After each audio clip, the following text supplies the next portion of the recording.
You're watching Camera Ninja. I'm Liam Wachter. I run Broken Arrow Events, which is primarily a Vietnam-era milsim company, where we actually call ourselves more than airsoft because it's really a reenactment. Just uses airsoft as a platform instead of blanks. So the main event this year is Junction City 2, which is the second edition of our first big Vietnam event back in 2018. It's our 5th year doing this big event, so we're really excited. We expand every year, and we've added more vehicles, more tents. We're at a new field this year, so it'll be, there'll be a fog of war that everyone has its even playing field. Our big event runs every August, runs for about a week. We set up an entire fire base. We have electricity, water.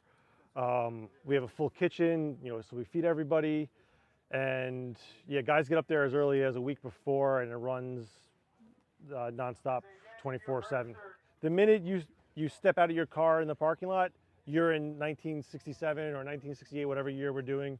You're there. You're in it in Vietnam, whether you're Vietnamese or American. But yeah, I think just like the whole vibe behind the Vietnam War, the world military started to like really modernize their weaponry, like still used today. Think about it, like M16 is still used today. It's still like, it's like the early days of that, and I think that's what a lot of people like are attracted to, like the history behind it, especially like just the atmosphere of like the jungle and that kind of thing, which we try to recreate in the Northeast as best as we can. You can go an entire day without firing one BB, and the entire time though you're patrolling. You don't know when when you're going to get hit. You don't know if you're the PAV on a patrol, you may run into the GIs. You may, as a GI, run into a PAV in ambush, but you don't know. So it's tense the entire time, but you're not really firing your weapon at all.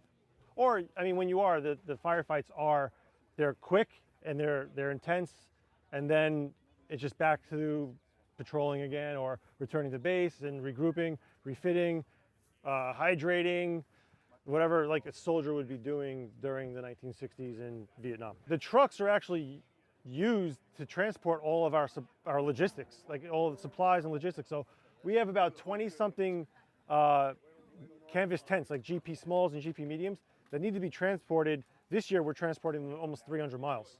So these trucks are actually being used to transport the event. And then during the event, they'll be used to transport men to different places and different, LZs, I guess, drop zones, wherever we're dropping the troops, running the supplies out during the event, like food and water. In the past, where the NVA and the Viet Cong would try to ambush that convoy, set up mines in the road. We have to clear the mines, that kind of stuff. And it's something cool for the PAVN to look at.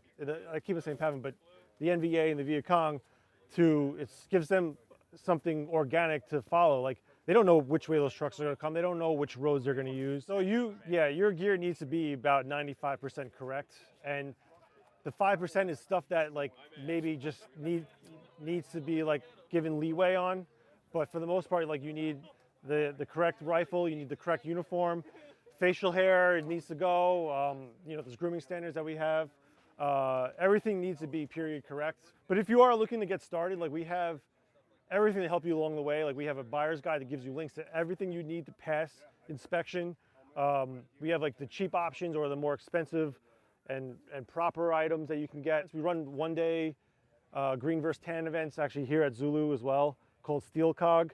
It's a spoof on Metal Gear, but we actually started adding Star Wars, and it's nonsense, but it's fun, and it's for us as staff, it's like nice to like kind of cut loose with like a non-serious event. You can find us on Instagram, Basoft, at Basoft.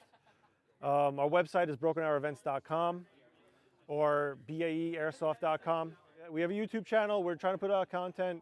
That is just brokenarrowevents.com as well. So the podcast started out as kind of something that highlighted all of our events coming up and what to prepare for them. And it's turned into us talking about our events, giving reviews, talking about like our favorite items or music. Come correct.